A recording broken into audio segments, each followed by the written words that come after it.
असलेला विषय या संदर्भामध्ये मी आपल्याला सर्वांना या ठिकाणी उपस्थित राहायला विनंती केलेली आहे। काही दिवसापूर्वी मुंबई कृषी उत्पन्न बाजार समितीच्या कथित शौचालय घोटाळ्याच्या संदर्भामधला आरोप हा माझ्यावर आणि काही 4 अधिकाऱ्यांवर करण्यात आला होता।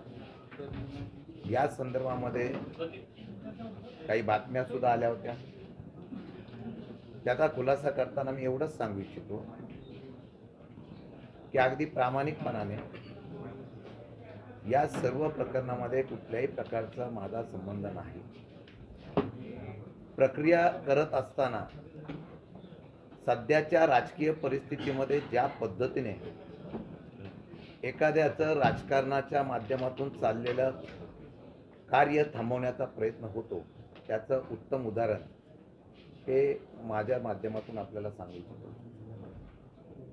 परवाच्या दिवशी भाजपचे अध्यक्ष चंद्रकांत बावनकुळे यांनी एक स्टेटमेंट केलं होतं की त्यांचा एक फोटो व्हायरल झाला होता, एक व्हिडिओ व्हायरल झाला होता। तर त्यांनी असं स्टेटमेंट दिलं होतं की 25-30 वर्ष एखादा आपलं प्रतिमा किंवा आपलं एक वलय निर्माण करणारा प्रतिनिधी असतो, पण तो प्रतिनिधी ज्यावेळेला प्रयत्न करत असतो तो एखाद्या फोटोनं किंवा एखाद्या स्टेटमेंटने त्याचं करिअर बदनाम करण्याचा प्रयत्न होतो। हे सत्तारूढ पक्षाच्या भाजपच्या अध्यक्षांच्या स्टेटमेंटच्या बरोबर मी सहमत आहे, पण तो नियम फक्त भाजपने स्वतःपुरता लागण्यापेक्षा सत्तेमध्ये असलेल्या सत्तेचा दुरुपयोग करणाऱ्या प्रयत्न करणाऱ्या आपल्या सत्तेमधल्या प्रमुखांना, त्याप्रमाणे सरकारमधल्या असलेल्या प्रमुखांना त्यांनी त्याप्रमाणे सूचना केली तर लोकशाही जिवंत राहू शकते।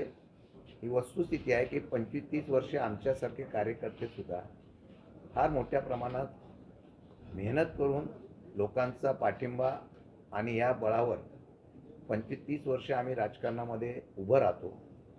पण सध्याची देशाची आणि राज्याची जी राजकीय परिस्थिती बघितली की एखाद्याचं राजकीय करिअर हे निवडणुकीच्या राजकीय लोकशाहीच्या माध्यमातून हे करण्याच्या ऐवजी ते उद्ध्वस्त सत्तेच्या माध्यमातून करण्याचा प्रयत्न दुर्दैवाने होतो, याचा उल्लेख मला इथं करायचा आहे। ज्या प्रश्नाच्या संदर्भामध्ये माझे आरोप केले गेले, ज्या प्रश्नासंदर्भामध्ये जी कलमं माझ्यावर लावली गेली, ते पाहता की मला दुःख एवढ्याच गोष्टीचं आहे, एखाद्या गोष्टीचं केलं असेल, अगदी देवाशपथ सांगतो, तर मी त्याचं निश्चितपणाने त्याचं दुःख करणाऱ्याला वाटत नसतं, पण ज्याचा काही संबंध नाही।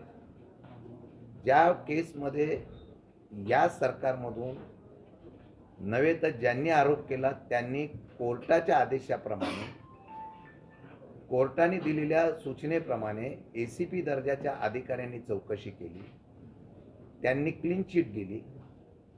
त्याचबरोबर ज्यांनी आरोप केला होता त्यांनी स्वतः केस विड्रॉल केली आणि त्या क्लीन चिटमध्ये तोच असलेला अहवाल राज्य सरकारकडून कोर्टामध्ये सबमिट झाला आणि तो सबमिट झालेल्या अहवालावर इथल्या एका लोकप्रतिनिधीने यामध्ये काही मुद्दे अधिवेशनामध्ये उपस्थित केले आणि त्याची फेर चौकशी करण्याची मागणी केली। फेर चौकशी करण्याचा उद्देश हा प्रामाणिक असेल तर मला हरकत नाही, पण तरीसुद्धा फेर चौकशीचा अहवालसुद्धा प्राप्त झाला।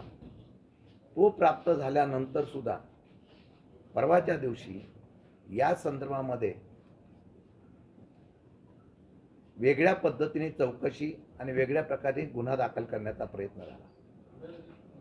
माझी या संदर्भामध्ये एवढाच खुलासा करू इच्छितो की जो काही त्यांनी त्याप्रमाणे चौकशी केली, एकदा नव्हे दोनदा क्लीन चिट कोर्टाने दिली, कुठलाही माझा सहभाग नाही। फक्त एखाद्या कामाला मी शिफारस केली, संचालक, सचिव आणि तशाच पद्धतीचे चेअरमन यांना त्यांनी मान्यता दिल्यानंतर फक्त अशाच वेळेला अशाच प्रकारची शिफारस तत्कालीन त्यावेळेचे मुख्यमंत्री, काही लोकप्रतिनिधींनी केलेली होती। मग या सगळ्यांना बाजूला ठेवून फक्त माझ्यावरच अशा प्रकारचा गुन्हा दाखल करण्याचा प्रयत्न झाला, हे दुर्दैव आहे। आणि म्हणून यामध्ये राजकीय पातळी इतक्या खालच्या पातळीवर गेलेली आहे की लोकशाहीमध्ये आता निवडणुकीच्या माध्यमातून निवडून येणं किंवा पराभूत करणं हा विषय बाजूला ठेवून हुकुमशाहीच्या माध्यमातून अधिकाराचा गैरवापर करून कोर्टाने ज्यावेळेला मला जामीन मंजूर केला तेव्हा त्यांनी प्रत्यक्ष पाहिल्यानंतर मला कोर्टाचा न्यायदेवतेवर विश्वास आहे, त्यांचं मी मनापासून आभार व्यक्त करतो की ज्या पद्धतीने केस बनवली होती त्याची सत्यता बघून याच्यामध्ये तथ्य नाही म्हणून किंवा तथ्य असेल पण त्याची परत सुनावणी घेऊन मला जामीन मंजूर करून दिला. मी आपल्या ह्या संदर्भातून एवढंच सांगू इच्छितो की राजकारणामध्ये इतक्या खालच्या पातळीवर राजकारण जाऊन वेगवेगळ्या खोट्या कंप्लेंट करून जे सातारा जिल्ह्यामध्ये अशा प्रकारची पद्धत कधी राजकीय ह्याच्यामध्ये नव्हती.